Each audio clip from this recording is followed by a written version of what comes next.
Hi, welcome to my upgrade show. Today's guest is the DERYA TM22s. I have done two videos of the TM22s before, and I was quite impressed with it, so much so that I bought another model, the short handguard. Now, let me tell you the differences between the short and the long. The short handguard has a spacer inside that's screwed on, while the long handguard spacer is clipped on. Moving down to the selector. The selector for the short handguard is painted glossy black, while the long handguard is anodized to match the receiver. Also, to fire the short handguard, the selector is pushed up, while to fire the long handguard, the selector is pushed down. Okay. Now, the last change differences is in the stock. The long handguard has this retractable stock that has a cheek rest, while the short handguard has this fixed L-shaped stock. It is not adjustable and there's no cheek rest. Those are the differences between the two models. Plus, this one was bought in Canada for $570. This one came via the United States imported by RIA. Okay, now let's begin with some of the upgrade ideas I have for you. Why don't we start from the front and work our way to the back? In the front, you will see there is a thread protector protecting 1/2 by 28. That is the AR threading. Yes, I replaced the thread protector with an A2 bird cage. Although you don't need it, but it looks kind of nice. Next, when you have M-lock rails, it's always a good idea to buy a set of 5 rails. They're like $20 from AliExpress, shipped to your door. And I have one mounted on top of each, one mounted on the bottom of each. And the reason I have it on top, oh here, this is what it looks like on top. I mounted a front flip up sight. Now the set of sight, the front and the back, is $20 Canadian, is polymer, and you just press that and it flips up. It looks kind of nice. It is not, when it's mounted on the rails, it is not level with the back, but it is about an 1/8 of an inch lower. That might just work. Now the next upgrade to consider is putting a QD attachment for your front sling, and of course it locks onto the M-lock. This is like a $5 Canadian ship. Now there are 2 rails that was mounted on the bottom.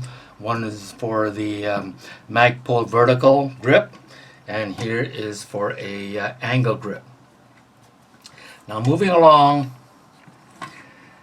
the next upgrade is of course, the charging handle.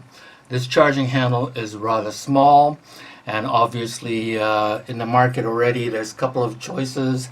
For $35 ship, they come in multitude of colors. That one does not have a steel lining, so it's $35 shipped to your door. Or you could have one with a steel lining, which is like $80 to your door. But that is not my concern right now.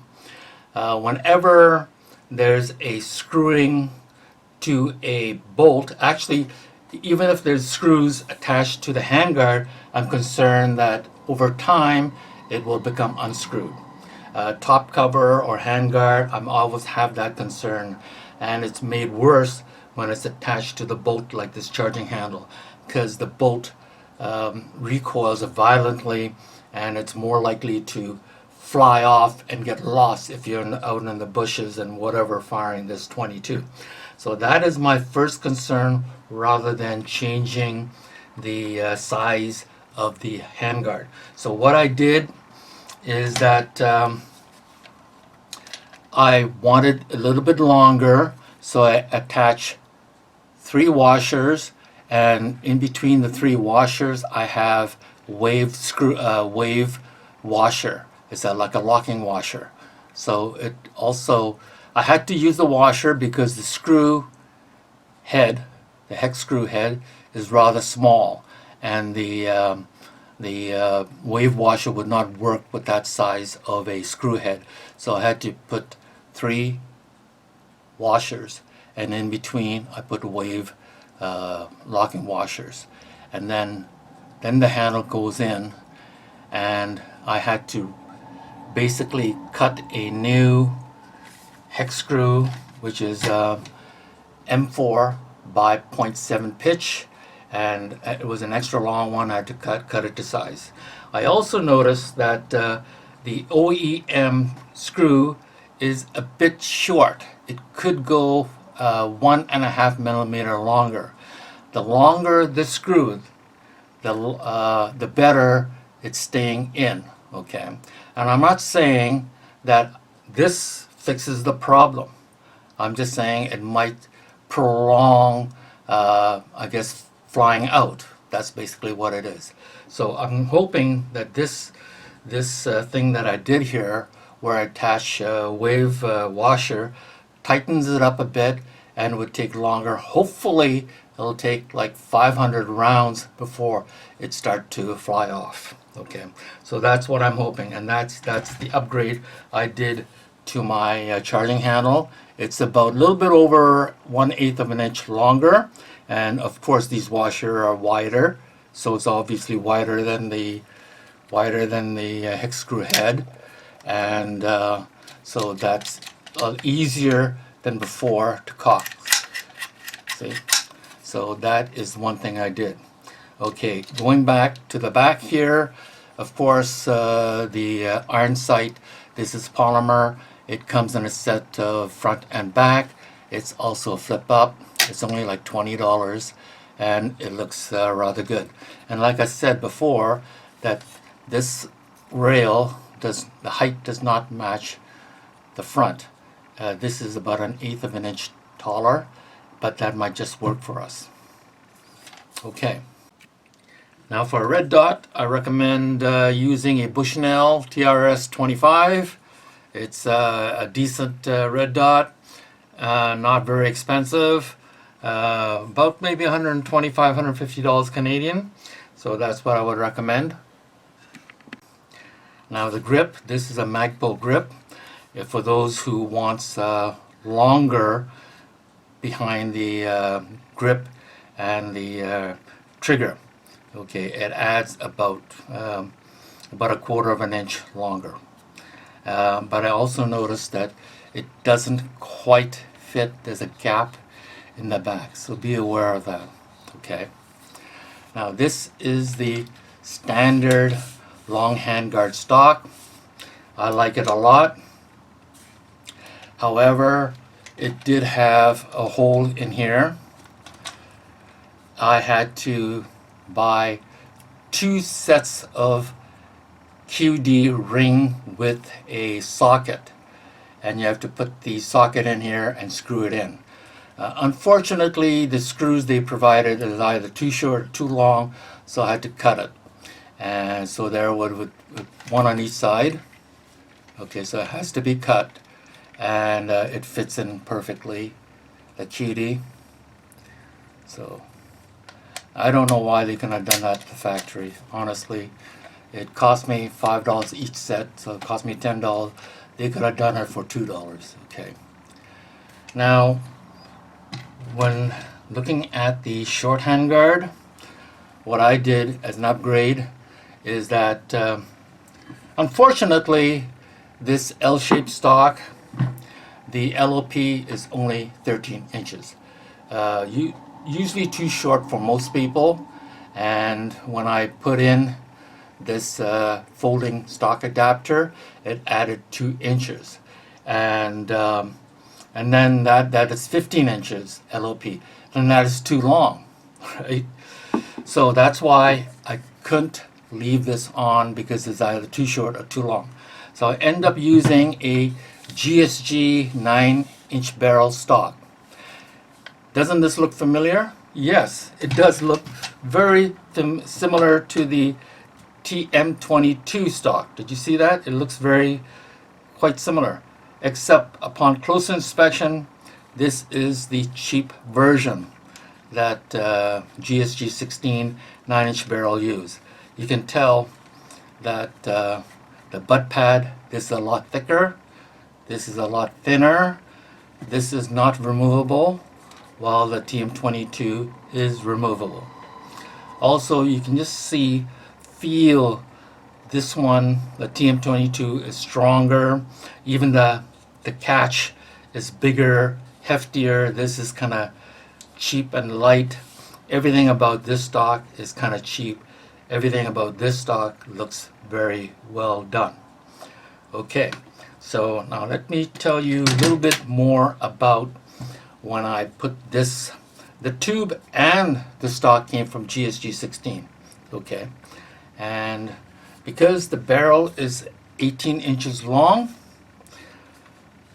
it's kind of with this being fixed back here, it makes the rifle too long. So I wanted a folding stock, and this is my folding stock adapter, and you just lift it like this and it folds in like that. Now look at it, how compact it is, right? And to unfold it, just snap it like that. And I still have that adjustment. Now I can use it better LOP for me. Okay. Now there's one thing I have to point out. Whenever you use a non-tube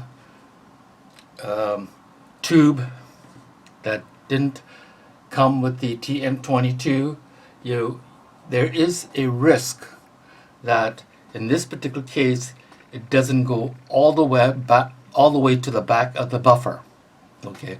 Matter of fact, it did not. It actually stopped about 14 millimeter gap between the back of the buffer and the front of this adapter. So that left a void, which I have to fill. Okay. Now you can't just leave it unfilled, because what would happen is the bolt keep hitting the back of the receiver. You have to have the buffer in there. Now if you remember in my other video, when I disassembled the stock, this long handguard, I recommended using a washer you got from my hardware store. The part number is 2643. It's nice and skinny, right? The width of the washer is 1.4 millimeter, and but in this case, I need to fill 14 millimeter, so I need thickness. So obviously this is too skinny. So I went back to my local hardware store and I found another one, and the part number is 3257. It measures 2.5 millimeter, even thicker than the Looney. Okay, Looney measure 1.9. So therefore, to fill in the 14 millimeter, I have to use 6 of these to fill in the gap. So exactly what I'm saying, whenever you change the tube, you have to make measurements to make sure your front of your tube touches the back of the buffer. You can't just leave a void in there. In this particular case, I couldn't push it any more further. Okay, this is as far as it forward it can go, and still left a 14 millimeter gap. But look at it. Now you're wondering, once this is folded, do I qualify? In Canada, it has to be 26 inches. Matter of fact, it just barely makes it 26. Actually, it is exactly 26. Okay, but to make sure that it qualifies, I put it in a flash hider. And now, according to the dealer who sells the 10-inch barrel, they said if there is a flash hider attached to the barrel, you count that including into the AOL. the 26 inch. So with this, it adds on another 1 inch. So I'm now way over the minimum requirement. Okay, so that is the reason, another reason why I put the flash hider. So what else? Okay, now if you're comfortable with 13-inch LOP, great. One another upgrade you can do is, you know, because in the wintertime it's cold putting your cheek against this aluminum tube, and so therefore you could do a paracord wrap around this, and I've shown people how to do this before. It looks great. Okay. Oh, there's one more thing I need to point out. Now this one, because it uses AR tube, and therefore I recommended you use a 2643 washer.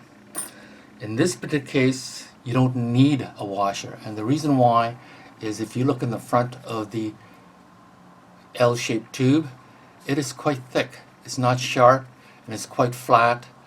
This will do okay behind holding the buffer back. Okay, so you don't really need a washer if you have an L-shaped stock. This will just do fine on its own. But if you feel better putting in a washer that you got from the company that to handle a warranty, then you do so. But I'm saying it really doesn't need it, because you see how wide this is. This is quite wide, right? And it's quite flat. It's not sharp like this this buffer tube. It was quite sharp, and that's why it chewed up the rubber, and then it would also eventually chew up the buffer itself. So basically that's it. That's the upgrades that I have. Oh, one more thing. I forgot one more thing. I also have the magazine. It came with two 10-round magazine, and it is a metal magazine. I love the fact that it's metal. It means the lip is more durable, this lip, right? Because you all know polymer magazine, the lips tend to wear out quite fast. So I like the fact that this is metal. However, I do not like this design. I do not like these warp design. It looks very, very ugly, and so therefore I bought this 15-round mag, and this is made out of polymer. It looks much nicer. Now the reason why I didn't buy a 25-round mag, in the case of the metal, it has even more warts. Okay, and this is the same shape if you got the polymer 25-round magazine. It is just, it looks very ugly. I don't like the shape. It's like too much of a curve, and like you're wondering, like, why did it put that much curve? I don't know. It looks kind of ugly. It's like it's worse than an AK mag. Look at the difference in the curve, and when I compare that to a GSG 16 magazine, like, I don't understand why they need to have a curve that much when this works with GSG 16, this curve. I don't understand why they made their magazine to curve this much. So in any case, those are the upgrades I have to show you. So thank you very much for joining me. Please hit the like and subscribe button.